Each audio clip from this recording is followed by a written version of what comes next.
Hey everyone, Spicy Toast Gaming here with a very exciting video. Worlds for Legends of Runeterra is happening, I believe, within the next month. So for the upcoming patch that's coming out on December 6th, Riot just revealed all the cards at once so that none of the competitors in Worlds have any sort of advantage. They're just trying to reveal all of them so people can start theorizing and trying to come up with strategies right away. Now, it doesn't really affect us for Path of Champions players, but it is pretty awesome getting all of the cards at once. So we're going to go through all the cards as well as actually Morgana's star powers. They actually revealed that as well. We will be getting the other champion star powers over the next couple days, I believe, but a lot of information to go through. There are some things that we don't have clarity on yet that Riot will let us know in the coming days. Up first though, we have Morgana. Also, we can't actually click on the cards to bring them up, so we won't be able to look at the card art. So unfortunately, we'll just have to stick with this right here. Although we'll try to zoom in a little bit so the cards are a bit more readable. So up first, we have Morgana, 5 cost from Targon and Demacia with lifesteal. She is the first champion to actually have lifesteals. That's pretty awesome. She is a 3/4 with the play effect of curse an enemy with shackles twice. We'll get into what both of those mean in a moment, but first let's talk about her level up condition. You've targeted units 8 or more times. This doesn't say enemy units or your own units, just you've targeted units, so yours or the enemies. Also, it doesn't say I've seen you target, so this should just be happening throughout the entire game. So it actually shouldn't be too difficult to level her up as long as you have some spells focused on targeting your units or the enemies. When she levels up, she goes to a 4/5. She still has that play effect of curse an enemy with shackles twice, but now she has attack, curse the strongest enemy that isn't cursed with shackles, and deal 3 damage to cursed enemies and 2 damage to the enemy nexus. So a very strong attack effect, and I think she's going to have a very fun playstyle. Let's go look at what those curses and shackles are. So up first here, you can see these are the different curses, and different cards will trigger different ones of these curses. So it's new vocab. These are spells that you place into the enemy's deck, and they have to spend the mana to remove the curse. So this is going to be a great way to bully your opponent and make them spend a mana that they normally don't want to spend. And I can't wait to play this in Path of Champions. It's going to be so fun. So the first curse here, so it's going to be 2 cost, and this is focus speed. So they won't be able to use this in response to you like attacking or you casting any spells at them. So with Morgana, when you attack, she's going to be cursing the strongest enemy. And since that curse is going to be at focus speed, or since that curse spell is at focus speed, the enemy won't be able to spend that mana, even if they have it, to respond to your attacks. They'll be very strong. But anyway, so the first curse is suppression. While I'm in hand, you can't play spells other than suppression. So if you're going up against a very annoying opponent like Ezreal, this is going to be absolutely amazing, forcing them to play this card before they play any of their other spells. And a lot of Ezreal spells are down to a 1 cost. So there's going to be times where you're able to put this on the enemy, and they might have spells that they're able to play, but they don't have enough mana to play this. So it's going to be absolutely amazing. Next up then we have Icor, or Ichor, Icor I think. So 3 cost, again focus, and this other icon is curse. While I'm in hand, round start, deal 1 to your nexus. So that is pretty awesome. Next up then we have Terror, Mordekaiser. He's able to do this in a decent amount of ways. Again, 2 cost and focus. While I'm in hand, the cursed unit has -3 power. So a pretty good effect. Then we have Morgana's, which is very strong. 2 cost. This is shackles. So anytime you see shackles for Morgana or any of her cards, this is what they're referring to. While I'm in hand, the cursed unit is immobile. That means it can't attack and it can't block. So this is going to be a very, very strong effect, especially considering you're able to put a lot of these shackles into the enemy deck and curse a lot of their units. All right, so now that we know what curses are, especially the shackle curse, let's go back and look at Morgana's cards. All right, so you see for Morgana, play curse an enemy with shackles twice. So that's going to be 1 card that the enemy is going to have to spend 4 mana in order to unshackle their unit. So very strong. And then you see that attack effect, curse the strongest enemy that isn't cursed with shackles, and deal 3 damage to cursed enemies. And remember, because of that focus speed that's on the spell you're putting in the deck, the enemy won't be able to respond to your attack. Very, very strong. Next up then we have Mahira, Aspect, Ascendant. So this is actually Kayle and Morgana's mother. 8 cost, 6/8, play curse 2 enemies with shackles twice. So when it says shackles twice, it essentially stacks on top of each other. The same with Morgana right here, so they have to spend 4 mana instead of the normal 2 to unshackle their unit. So even though you're having to spend the 8 mana, since you're cursing 2 enemies with shackles twice, you're essentially making them have to pay that 8 mana as well to try to play with those units. That should help offset her high cost. Granted, this still will be pretty hard to play in Path of Champions, but if you're able to get this with like Poro Fluff it, or Poro Fluff, making it a 1 cost just for that play effect would be very strong. Next up then, ignore all the Mordekaiser stuff for now, we'll get there, trust me. We have Lisa and Dolly, so 3 cost, 2/3. Play Curse an enemy with Shackles, so pretty straightforward card, just doing more of what you want to do with Morgana of cursing the enemy and making them immobile. So nothing too crazy, but I think it's just going to be a nice solid card. Hopefully we see this in Morgana's starting deck. Next up then we have Ruby-Eyed Conjurer. So 2 cost, 2/2, so just very basic, nice stat line. Play grant Spell Shield or Overwhelm to an ally in hand. So this will be quite nice. You could play this and give your Morgana that Spell Shield to give her some protection. That'll be very nice since having Spell Shield on your champion is always great, but you could also go for that Overwhelm if you wanted to be more aggressive. Overall, a pretty solid unit, especially since it's just a 2 cost with a just average stat line, but a nice strong play effect. This will be a great addition to her starting deck if we see it there. All right, next up then we have the Mage Seeker Inquisitor. So 4 cost, 3/2. Okay stat line, nothing too great, but he does have Challenger and Tough, so some pretty good keywords there. When I'm summoned, curse your opponent with Suppression. Now remember, that curse is making so the enemy can't play any spells other than Suppression, so they'll have to play that first before trying to play anything else, which will be very nice to throw in your opponent in Path of Champions. Also, that's definitely some solid keywords. If this is able to get a couple stats from your starting deck, this would be absolutely amazing. So overall, solid card that again, I hope we see in her starting deck. Next up then we have Dark Binding. This is also Morgana's champion spell. So if you're using Grand General's counterplan, this is what you'll be generating every round. Stun an enemy and curse it with Shackles. So this is a 3 cost and fast, and that curse is a 2 cost spell. So you're spending 3 mana to make the enemy spend 2 mana, so honestly, not too bad. Also, this will be very good for her star powers that we'll get into later. Next up then we have Black Shield, and I think this is going to be a very good addition to pretty much any deck. So 2 cost burst, so you can use this in response to enemy spells. Give an ally Spell Shield this round, so only for this round. So this is a give, not a grant, and curse it with Shackles. So essentially it's going to be 4 cost because you're going to have to spend the 2 mana for the Shackles, but this is going to be a great panic button for if the enemy is trying to kill one of your units. You're really only going to want to be using this in direct response to an enemy spell, but it'll be a great way to save your unit. And then spending the extra 2 mana for the Shackles isn't that bad, and it's going to be just a great panic button. You don't necessarily have to pay for the Shackles that round, so if you need to just save your unit and then spend the money on the Shackles next round, that would be perfectly fine. This is just going to be a great way to keep your own units safe, and I really like it. All right, up next then we have Magical Fettering. So 2 cost and slow, grant an ally 2 power, curse your opponent with Suppression. So this is actually pretty crazy because Suppression, if you remember, you can see it actually right here. 2 cost, while I'm in hand, you can't play spells other than this. You're spending 2 mana, and the enemy then has to spend 2 mana in response to you, but you're also getting 2 health permanently on whatever unit you're playing this on. That seems absolutely crazy, the fact that this just costs 2 mana. Like, I feel like this is going to get nerfed. This just seems absolutely crazy, the fact that you're getting a benefit, you're not spending much mana, and you're making the enemy spend the exact same type of mana. So this seems like a very good spell. I doubt this is going to be in the starting deck, but if it is, that's awesome. Next up then we have Sinner's Vice, so 6 cost slow, curse an enemy with Shackles, increase the cost of curses everywhere by 1. So this is a pretty expensive card, but if you're able to play it, you're just forcing the enemy to spend 1 extra mana every single time they try to get rid of your curses. If you're playing a curse heavy deck, then this will definitely be worth it. Otherwise, it's just way too expensive. But you get slow and steady, or slow but steady, and get this to go off twice, you're making the enemy pay so much for all of your curses. It'd be absolutely amazing.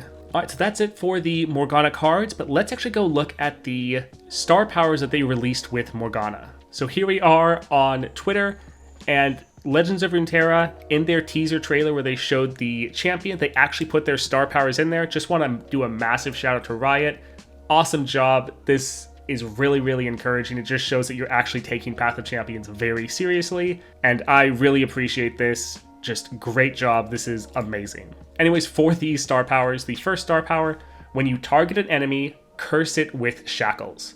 So just anytime you're targeting the enemy, you're cursing it so it's immobile, so it can't block or attack, and then you're forcing the enemy to spend 2 mana in order to unshackle them. Immediately, I'm thinking of the Bouncing Blades power. It's a 1-cost Fleeting Blades Edge you get every round.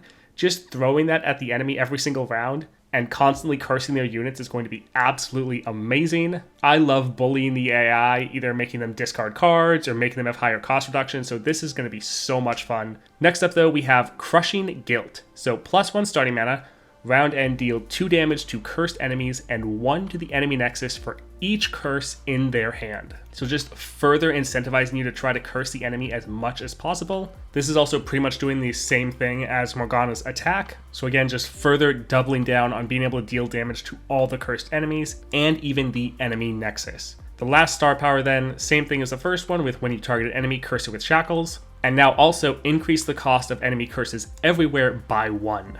Now, I'm not 100% sure if this is a flat effect of just at the start of the game, all your curses are going to cost 1 more, or if this increases when you also target an enemy. Because if it's just increasing the cost of your curses everywhere by 1, and that's just a flat amount, that's already really good because you're going to be cursing the enemy all the time. And so making them spend 1 more mana for every single curse is already going to be massive. I feel like if this increases every time you target an enemy, then it's going to be just absolutely ridiculously broken. The enemy's never going to be able to spend that mana because it's just going to keep getting more and more. So I'm not 100% sure on whether or not this increases or not. Either way, it's still going to be strong. If it does increase every time you target an enemy, then it's going to be absolutely ridiculously broken, and that'll be so much fun to play with. But if not, it's still going to be a strong power. Alright, so that's it for the star powers, and then all the cards that have been revealed for Morgana. She seems like she's going to be so much fun. I hope that they put all these cards in her starting deck, and I think she has a very interesting design, and I'm super hyped to play with her. Alright, next up then, let's talk about Mordekaiser. So 7 cost, 5/8, so Titanic, a lot of people were speculating about that. So yes, since he's at that 8 health, he will count as Titanic, which means the Starforged Gauntlets will immediately work for him. Anyways though, we have Challenger, then play kill up to 2 allies. When you slay another ally, revive it. So that is going to be an absolutely massive effect. Also, he is from Noxus and Shadow Isles, so very good right there. Shadow Isles has so many effects that kill your own units, and so the fact that you're able to kill your own units and then immediately revive them is going to be absolutely amazing and such a awesome, strong effect. Now that is somewhat mitigated by the fact that he is a 7-cost champion, so you're not going to be able to get that effect until you're actually going to play him, which will take a while. That being said though, the fact that you get that effect even before he is leveled up is pretty awesome. Just having him on the board will be a massive boost to your power. His level up condition, 15 or more allies have died. Allies with 5 or more power count twice. So that is a decent amount of allies. Nice that there is some mitigation or some way to help you achieve that if you're able to sacrifice more powerful units. It'll definitely take some effort to get this level up triggering, but I don't think it's going to be like impossible, especially with him being 7 cost. By the time you play him, especially since he's killing 2 units, like if those 2 units are 5 cost or more, then that's essentially going to count as 4, which is almost a third of your level up. So when you play him, you should be pretty close to leveling him up, I think. Also, the fact that his level up condition is something you can manually trigger and not something that happens at like the end of the round will mean that the level up relics like Crown Guard Inheritance will actually probably be pretty strong on him. Anyways though, when he levels up, now attack for the rest of the game. When you slay a unit, drain 1 from the enemy nexus. Now the fact that this is a attack effect is interesting. I'm wondering if this means every time you attack, this increases by 1. So if you attack 1 time, it's draining 1 from the enemy nexus every time you slay a unit. If you attack a second time, now every time you slay a unit, it's draining 2 from the enemy nexus. Or potentially it just means that once you attack once with him, this is now like a aura, and it's always going to be triggering even if Mordekaiser dies. Not 100% clear on that right there, but when he levels up, he does go to a 6/9, and already he seems like he's going to be a very powerful champion once you are able to get him on the board. For some of his units, we have the Shackled Ghasts. So 1 cost, 1/1, last breath, the next time you revive an ally, create a copy of me in hand. So this would be a great cheap unit you can play mostly as fodder, being able to kill this or just use it as a blocker or attacker. And you just want to be sure you're getting the last breath effect. Next up then we have Legion of the Severed. So 3 cost 4/2, so a bit of an aggressive stat line. Play grant Deathless to a ally in hand. Now Deathless, they haven't confirmed what this means, but I believe Deathless just means that when you target the ally with a kill spell, it's not going to kill them, but it'll still trigger the effect. So like over here we see Lord Mallet, he's Deathless. If you use Glimpse of Beyond on him that only kills your unit to draw 2, I think it'll go off and not kill him, but still draw your 2 cards. That way you can play all of your kill effects and they'll still get their benefit without actually killing your unit. Both of these though seem like pretty awesome cards. Very aggressive stat lines you're noticing, 4/2, 5/2. So you're really wanting to put the pressure on your enemy, which I think fits thematically for Mordekaiser being a very aggressive champion. But both these cards seem like they'd be solid additions to your starting deck. Next up then we have 5 cost Amalgamation of Vile Rites. So 5 power, 3 health, this is Deathless, and then to play me, kill an ally, last breath, heal your Nexus 2. So this one's actually doing a lot of things. 1, it has that Deathless keyword. 2, to play me, kill an ally. So I think if you have a Deathless ally on the board, you can essentially target them and not end up killing them. But even without that, you have other units like the Shackled Ghast that you're fine with killing. I really do like the Shadow Isles playstyle of killing your own units, so this seems pretty awesome. And then the last breath effect, heal your Nexus 2, just giving you a little bit of sustain. Overall, I think it's a pretty interesting card. Next up then we have Death Grasp Cultist. So 4 cost, 3/4. So a bit more of a defensive stat line instead of an aggressive one. Fearsome, when I'm summoned or you summon a Titanic ally, so like Mordekaiser himself, curse the strongest enemy with terror. Now remember that terror, 2 cost, while I'm in hand, the cursed unit has -3 power. So this is actually pretty nice that this has that defensive stat line, since you'll be able to continually curse the strongest enemies with that terror. Now it will be pretty hard to get that effect off multiple times because it requires you to summon a Titanic unit, which is going to be fairly difficult to do many times in a match, but still a solid card to be able to sit on your board and try to debuff the enemy. Next up then we have the Blade Pierced Revenant. So 3 cost, 2/3. When an ally is revived, grant it Challenger. So again, a decent stat line, a little bit weak, but it does have Deathless, which should be a pretty strong keyword. And then the fact that you can continually give ally units Challenger will be quite awesome. Another card that you want to actually sit on your board. So right now, Mordekaiser cards are kind of split up into 2 categories.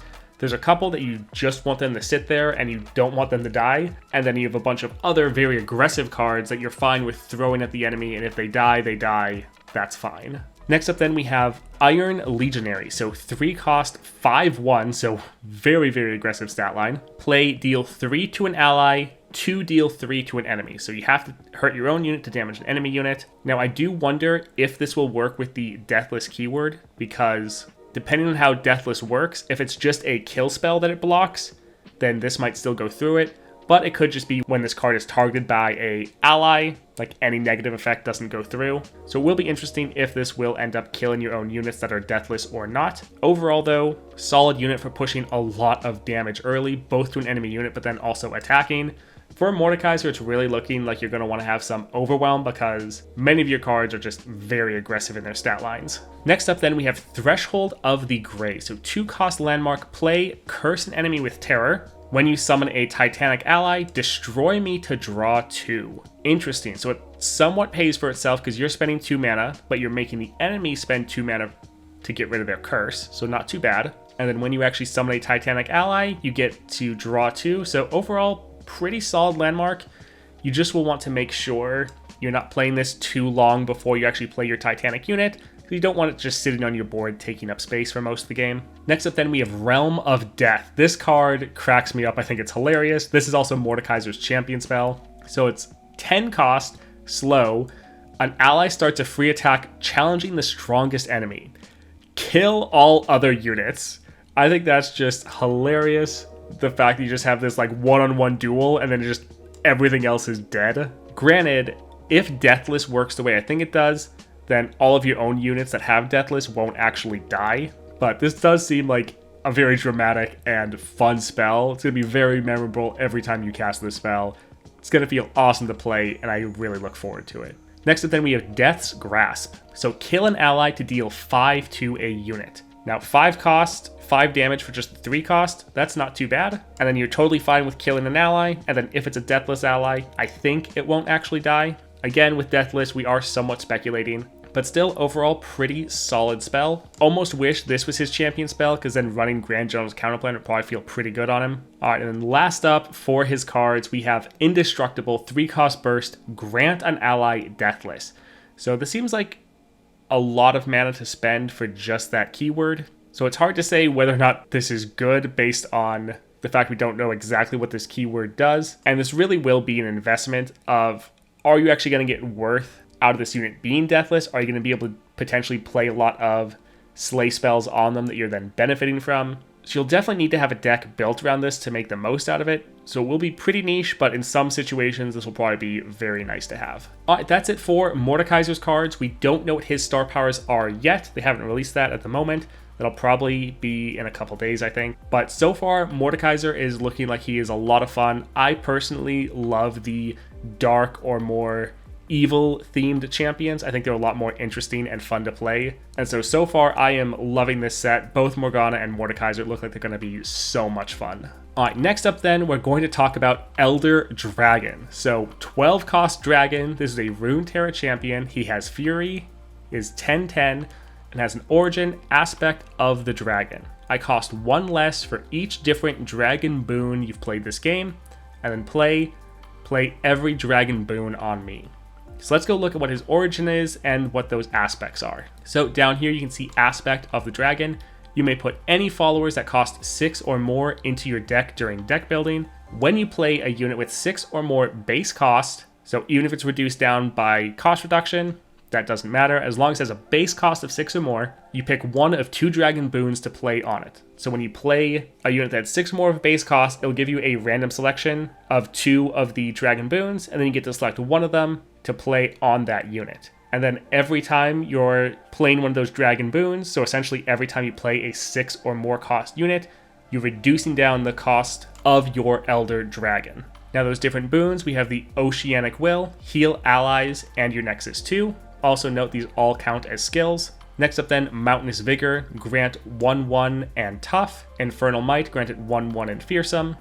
Cloudbringer's Grace, granted Challenger. Hextech Prowess, granted 1/1 and Impact twice. And then the Chemtech Blight, grant it Deathless. And remember, when you play the Elder Dragon, he is going to trigger all of these and play all of them onto himself. So just going over the Elder Dragon once more, 12 cost.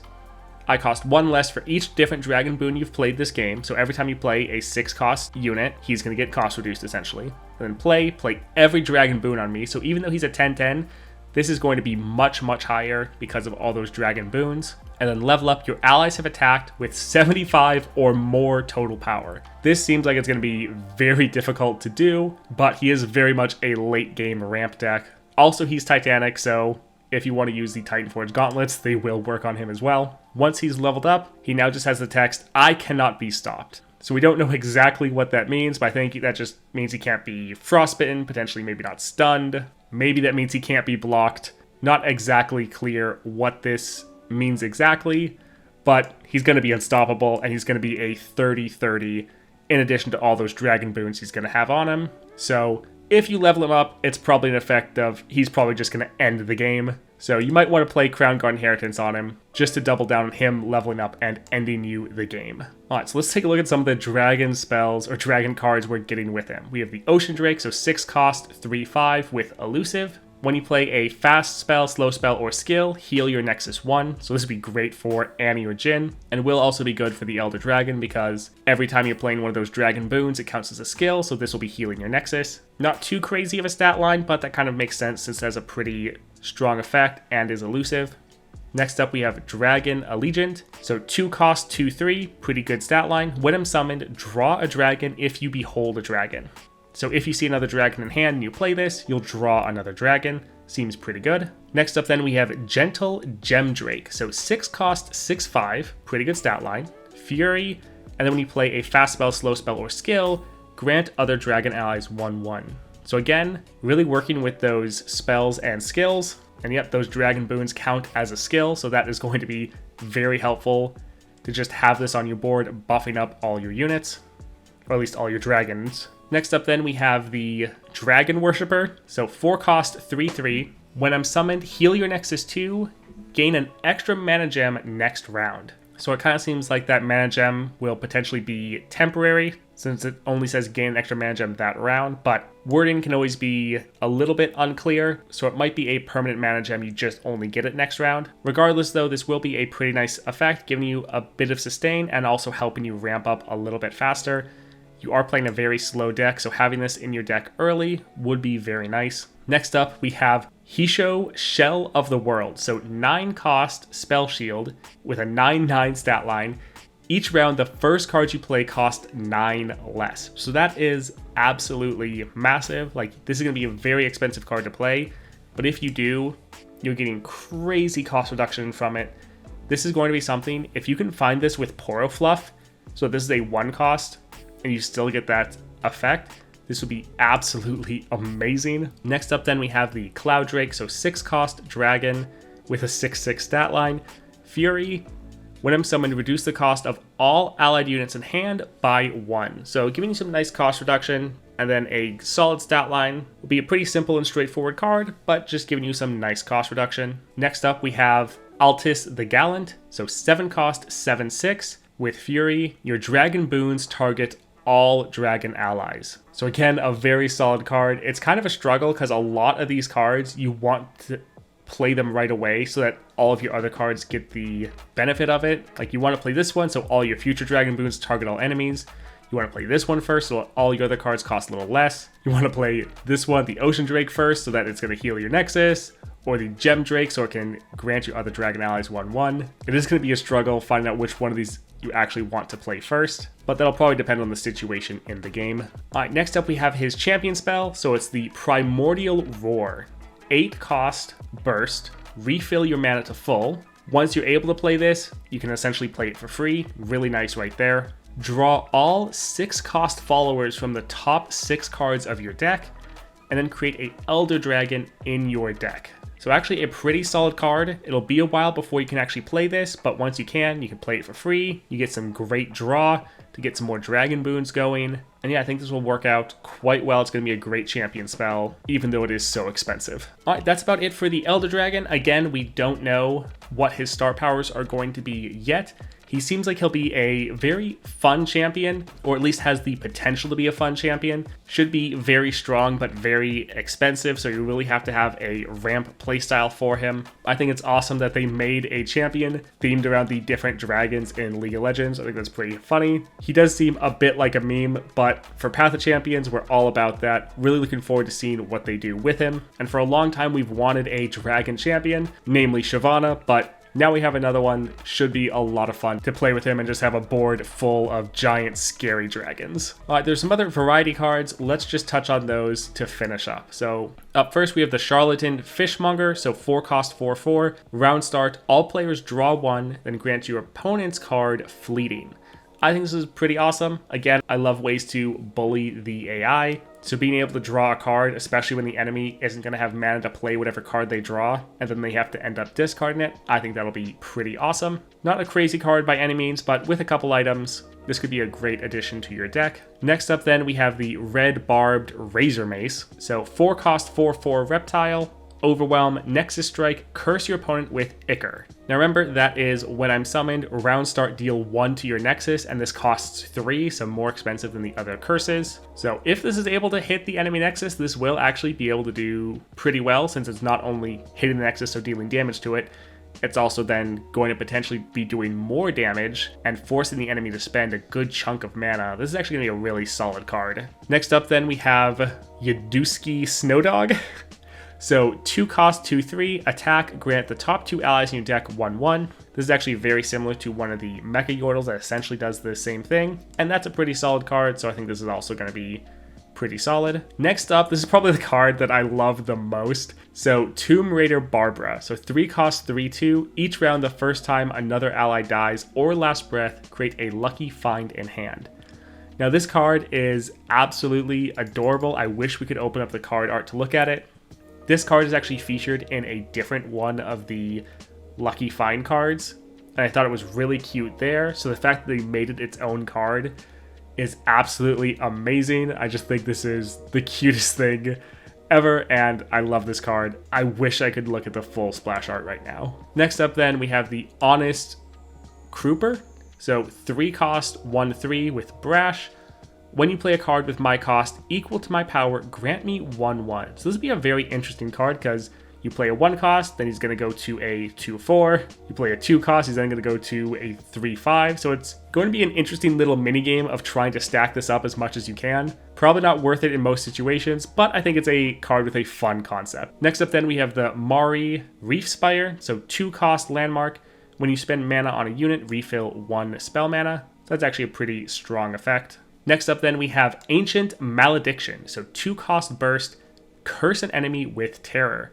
Now that terror, 2 cost, when I'm in hand, the cursed unit has -3 power. So you're spending 2 mana to make the enemy spend 2 mana. And until they spend that mana, their unit is reduced down by 3. Pretty awesome. These cards are all just great because if you're ahead, you can then just stay ahead because you're spending the mana to make the enemy spend the exact same. I think this will be very strong, especially remember in Path of Champions, for these different cards, you might be able to get some cost reduction, so you might be able to spend no mana or just 1 mana, and you're still making the enemy have to spend that 2 mana, which is awesome. Next up, Early Bird, so 2 cost slow. Your opponent discards their highest cost card. I love bullying the AI, making them discard cards. So this could be very good, especially against some champions like Viego or maybe Aurelion Sol, because you could make them just at the start of the game discard their champion. That'd be pretty awesome. Next up we have Sugary Snare, so 8 cost slow. Place an ally on the bottom of your deck to summon the top ally of your deck. So this is a interesting one. There are some ways to manually put a card on the top of your deck, or to at least check what's at the top of your deck, so potentially using like a predict. Seems like a lot of work though, and a lot of mana just for that effect, so probably not worth really picking up. Next up then we have the Empyrean Dance, so 9 cost fast. Stop an enemy fast spell, slow spell, or skill, recall an enemy, and summon the Empyrean. So the Imperium is a pretty strong elusive dragon follower, and so you're doing a lot with this spell, and I think it's actually going to be pretty cost efficient if you're actually wanting to trigger all of these, because like to stop a spell or skill, that's going to be a deny, which is like 4 cost. Recalling an enemy, that would also normally be like a 4 cost spell, and then summoning the Imperium, screw that word, that also is normally like a 6 cost. So if you want to do all of these effects, then this is actually going to be not that bad of a price to pay. That being said, if you're just using this to like stop a spell and you don't really have an enemy to remove, or you don't really care about summoning a unit, then it's definitely going to be way too pricey. All right, just 2 more cards to finish up. I know it's been a long video. First up, we have the Handy Harness, so 2 costs with no stats. I have 1 power for each different subtype you've summoned this game, so great if you're a deck that's summoning a bunch of subtypes like Nico, otherwise kind of useless. And then the Shady Spectacle, so 3 cost, again with no stats. Pick an allied follower, transform my bearer into an exact copy of it while I am equipped. Now, I don't really like these different effects of transforming units into other units. I normally just find them annoying, but this could be a pretty strong effect if you're like playing Kayn and you have like a very strong follower and you can transform another follower into that. So there would be some use cases, but generally I don't really plan on playing with this. All right, that's it for all the cards we have revealed. Now there are still some question marks, like what does Deathless actually mean 100%, and we don't know what the star powers are other than for Morgana, so I'll probably be releasing update videos over the next couple days when Riot lets us know what those are. Really excited about all the cards here. They seem like they're going to be a lot of fun. I think all 3 of these champions are going to be great additions to Path of Champions. Also know that the next month is tomorrow, and I will be going through and posting all of the monthly challenges. So if you don't want to miss that or any of the other content I put out, definitely like and subscribe, and I hope you all have a great day.